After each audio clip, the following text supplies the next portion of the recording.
إن الحمد لله نحمده ونصلي على رسوله الكريم أما بعد أعوذ بالله السميع العليم من الشيطان الرجيم بسم الله الرحمن الرحيم وسيق الذين اتقوا ربهم إلى الجنة زمرا حتى إذا جاءوها وفتحت أبوابها وقال لهم خزنتها سلام عليكم طبتم فادخلوها خالدين وقالوا الحمد لله الذي صدقنا وعده وأورثنا الأرض نتبوأ من الجنة حيث نشاء فنعم أجر العاملين وترى الملائكة حافين من حول العرش يسبحون بحمد ربهم وقضي بينهم بالحق وقيل الحمد لله رب العالمين.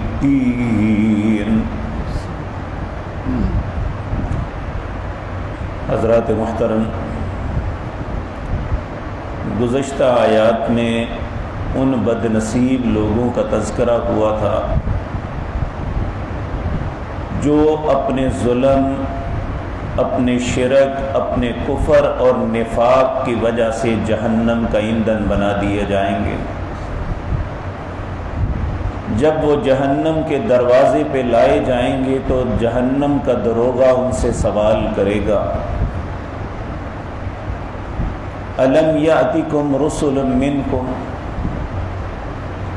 کیا تمہارے اندر تمہیں میں سے رسول نہیں آئے تھے؟ یتلو علیکم آیات ربکم، انہوں نے اللہ کی آیات پڑھ پڑھ کے تمہیں نہیں سنائی تھی. وَيُنذِرُونَكُمْ لِقَاءَ يَوْمِكُمْ هَذَا، اور تمہیں اس دن اللہ کی ملاقات سے نہیں ڈرایا تھا کہ ایک دن تم نے اپنے رب کو ملنا ہے؟ قالوا بلا، سب ندامت سے جواب دیں گے کیوں نہیں، یہ تو سب کچھ ہوا تھا. تو پھر کہا جائے گا وَلَكِنْ حَقَّتْ كَلِمَةُ الْعَذَابِ عَلَى الْكَافِرِينَ، جو لوگ دنیا میں اللہ کے حکموں کا اور اللہ کے رسولوں کی باتوں کا انکار کرتے رہے، ان کے لیے اللہ کے عذاب کا کلمہ حق ہو گیا.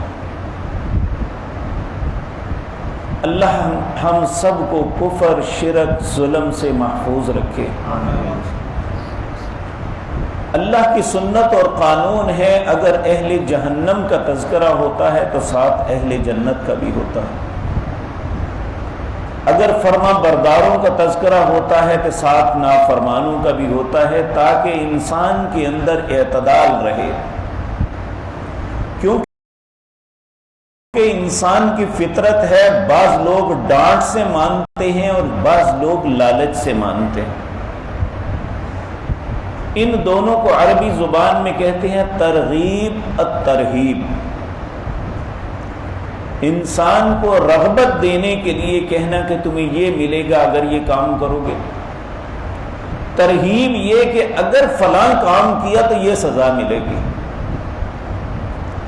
تو یہاں بھی پہلے ترغیب آئی ہے، یعنی اللہ کی ڈانٹ آئی ہے کہ اگر یہ کام کیا تو جہنم میں یہ معاملہ بنے گا، العیاذ باللہ. تو اگر اللہ کی فرما برداری میں وقت گزارا ہوگا، اللہ کی فرما برداری کی ہوگی، اس کی اطاعت اور اس کے رسولوں کی بات مانی ہوگی، قرآن کی آیات سن کے اس سے نصیحت حاصل کی ہوگی، تو پھر اللہ فرماتے ہیں وَسِيقَ الَّذِينَ اتَّقَوْا رَبَّهُمْ، ان کو بھی جمع کر کے جن کے دل میں اپنے رب کا تقوی ہے، اپنے رب کا خوف اپنے دل میں رکھتے ہیں. إِلَى الْجَنَّةِ زُمَرًا، گروہ در گروہ جنت کی طرف لے جایا جائے گا. حتی اذا جاؤوها، جب وہ جنت کے دروازوں کے پاس آئیں گے فتحت ابوابها، ان کے لیے دروازے کھول دیے جائیں گے. ثمانیۃ ازواج، اللہ نے قرآن کریم میں بھی فرمایا، نبی کریم صلی اللہ علیہ وسلم نے بھی فرمایا، جنت کے 8 دروازے ہیں. ایک دروازہ وہ ہے جس میں بلایا جائے گا بھائی نماز پڑھنے والے اس دروازے سے آ جاؤ، روزہ رکھنے والے اس دروازے سے آ جاؤ، صدقہ کرنے والے اس دروازے سے آ جاؤ، جہاد کرنے والے اس دروازے سے آ جاؤ، سچ بولنے والے اس دروازے سے آ جاؤ. سیدنا ابوبکر صدیق رضی اللہ تعالیٰ عنہ نے جب نبی کریم صلی اللہ علیہ وسلم کی بات سنی تو آپ نے پوچھا یا رسول اللہ کوئی ایسا بھی ہوگا، ویسے تو کوئی ضرورت نہیں ایک دروازے سے ہی چلے جائے، مقصد تو جنت میں جانا ہے، لیکن کوئی ایسا بھی شخص ہوگا جس کے لیے 8 دروازے کھول دیے جائیں گے؟ آپ نے فرمایا ابو بکر مجھے اللہ سے امید ہے تم ان لوگوں میں ہوں گے جن کے لیے 8 دروازے کھول دیے جائیں گے.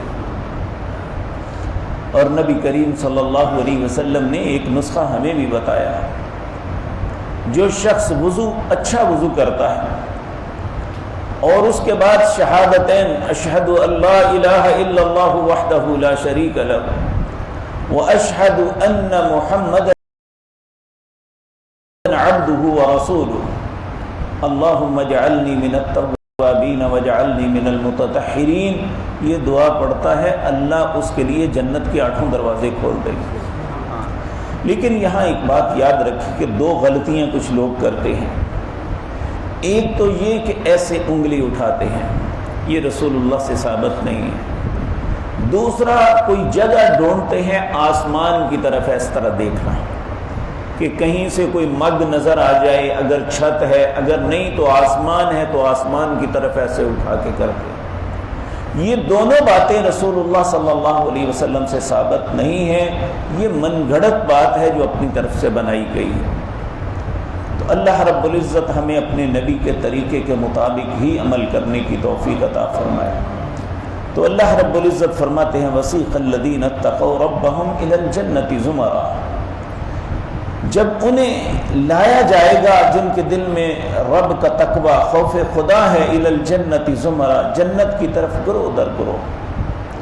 گروہ در گروہ کیوں کہا گیا؟ نبی صلی اللہ علیہ وسلم نے فرمایا ہر شخص اپنے عمل کے مطابق جائے گا. آپ نے فرمایا سب سے پہلا گروہ جو جنت میں داخل ہوگا ان کے چہرے 14ویں رات کے چاند کی طرح چمک رہے ہوں گے. اور فرمایا پھر انہیں نہ تھوک آئے گی نہ کھنگار آئے گا، نہ پخانہ آئے گا نہ کھانسی آئے گی، اور وہ ہر اللہ کی نعمت سے فیض یاب ہوں گے. اور اللہ ہر شخص کو 2 ازواج ایسی دیں گی جو اتنی خوبصورت ہوں گی جن کی پنڈلیوں کا گدا جو ہے گوشت کے باہر سے نظر آ رہا ہوگا. تو جو دوسرا گروہ داخل ہوگا ان کے چہرے آسمان کے وہ چمکتے ہوئے ستاروں کی طرح ہوگی. پھر اسی طرح بتدریج جیسے جیسے انسان کے عمل ہوں گے ویسے ویسے گروہوں کو داخل کیا جائے گا. اور جب داخل کیا جائے گا وقال لهم خزنتها، ان کے لیے دروغہ جہنم نے سوال کیا تھا کہ تمہارے پاس رسول نہیں آئے، لیکن ان کے ساتھ یہ سوال نہیں ہوگا کیونکہ انہوں نے رسولوں کی اطاعت کی ہوگی. وقال لهم خزنتها، ان کا دروغہ کیا کہے گا؟ 3 باتیں کہے گا. پہلی بات سلام، تم پہ سلامتی ہی سلامتی، اب تمہیں کبھی کوئی تکلیف نہیں آئے گی، تمہیں کبھی زوال نہیں آئے گا، تمہیں کبھی بیماری نہیں آئے گی، تمہیں کبھی بڑھاپا نہیں آئے گا. اللہ ہمارا نصیب بھی ایسا کر دے. وقال لهم خزنتها السلام علیکم، سلامتی ہو تم پر، طیبتن، تم پاک کر دیے گئے. اس کے 2 معنی ہیں. ایک تو یہ کہ دنیا میں انہوں نے اپنی خطاؤں کی اللہ سے معافی مانگ کے اپنے آپ کو پاک کر لیا.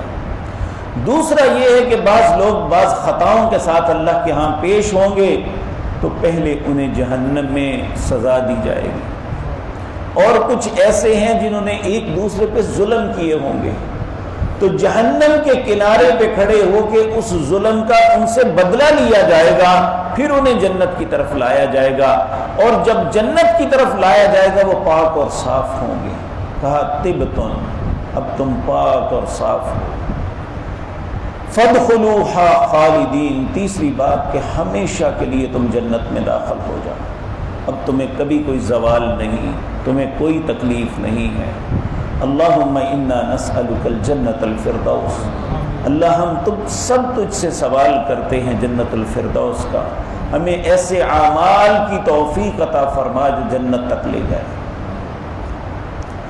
وقال الحمدللہ، جب ایک مومن آدمی، ایک مسلمان، ایک اللہ کا فرما بردار جب وہ جنت کے میں جائے گا اور اس کی نعمتوں کو دیکھے گا، پھر وہ کہے گا، بے اختیار کہے گا، وقال الحمدللہ الذی صدقنا وعدہ، تمام تعریفیں اس اللہ کے لیے ہیں جس نے اپنے وعدے کو سچا کر دیا۔ وقال الحمد لله الذي صدقنا وعده وأورثنا الأرض نتبوأ من الجنة حيث نشاء، اور مجھے ایک ایسی زمین کا وارث بتایا جس میں اختیار دیا گیا جہاں سے مرضی لے لو۔ آج دنیا کے اندر وہی قطع زمین ہم حاصل کر سکتے ہیں جو خریدتے ہیں، اس کے علاوہ دوسری پہ نہیں قبضہ کر سکتے، لیکن جنت کے اندر یہ ہوگا کہ وقال الحمد للہ الذی صدقنا وأورثنا الارض، مجھے ایسی زمین کا وارث بنایا، نتبوأ من الجنت حیث نشاء، یہ جنت کے اندر جہاں چاہوں میں گھیر لوں، یہ میری ہے جی، اللہ کہے گا جا تیری ہے۔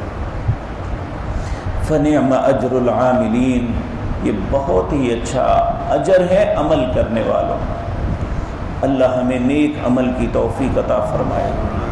پھر اللہ فرماتے ہیں وَتَرَى الْمَلَائِكَةَ، تو دیکھے گا فرشتوں کو، حافین من حول العرش، جو اللہ کے عرش کو گھیرے ہوئے ہوں گے، یسبحون بحمد ربہم، وہ اللہ کی تسبیح بیان کر رہے ہیں۔ اللہ کے عرش کی جو ہے گرد ایسے فرشتے ہیں جنہیں اسپیشلی اللہ نے انسانوں کے استغفار کے لیے کھڑا کیا ہوا، وہ ہمیشہ اللہ کے اچھے بندوں کے لیے استغفار کرتے رہتے ہیں، اے اللہ انہیں بخش دے، اے اللہ ان پہ رحم کر دے۔ وہ خوش نصیب انسان ہے جو فرشتوں کی دعا کا سبب بنتا ہے، اور بعض ایسے اعمال ہیں جن کے کرنے کی وجہ سے انسان فرشتوں کے اس دعا کا مستحق بنتا ہے۔ نبی صلی اللہ علیہ وسلم نے فرمایا، جو شخص نماز پڑھتا ہے، نماز پڑھنے کے بعد اپنی جگہ پہ بیٹھا رہتا ہے، اس کا وضو بھی نہیں ٹوٹتا، وہ کسی سے بات بھی نہیں کرتا، اللہ کے ذکر میں مشغول رہتا ہے، اللہ کے کچھ فرشتے اس کے لیے دعا کرتے ہیں، اللہم اغفر لہ ورحمہ، اے اللہ اسے معاف کر دے، اس پہ رحم کر دے۔ جب تک وہ اپنی جگہ سے نہیں اٹھتا اور جب تک وہ بات نہیں کرتا، جب تک اس کا وضو خطا نہیں ہوتا، فرشتے اس کے لیے دعائیں مانگتے رہتے ہیں۔ اللہ رب العزت ہمیں بھی اس کا مستحق بنائے۔ اس لیے نماز پڑھ کے ایک طرف سلام پھرتے ہی اٹھ کے اپنی جگہ بدل کے دوسری جگہ چلے جانا، یہ مستحسن عمل نہیں۔ اپنی جگہ پہ بیٹھے، اللہ کے فرشتوں کی دعا کا مستحق بنے۔ تو اللہ رب العزت فرماتے ہیں یسبحون بحمد ربہم، وہ اللہ کے عرش کے گرد اللہ کی تسبیح بیان کرتے ہیں، اس کی حمد بیان کرتے ہیں۔ وقضی بینہم بالحق، اللہ حق کے ساتھ سب لوگوں کے درمیان فیصلہ فرمائیں گے۔ وقیل الحمد للہ رب العالمین، سب کہیں گے وقیل الحمد، تمام تعریفیں اللہ ہی کے لیے ہیں جو رب العالمین، دونوں جہانوں کا رب ہے۔ الحمدللہ، اللہ کی توفیق سے سورۃ الزمر ختم ہوئی، اللہ نے زندگی اور توفیق دی تو انشاءاللہ سورۃ مؤمن کل سے شروع کریں گے۔ اقول قولی ھذا واستغفر اللہ لی ولکم۔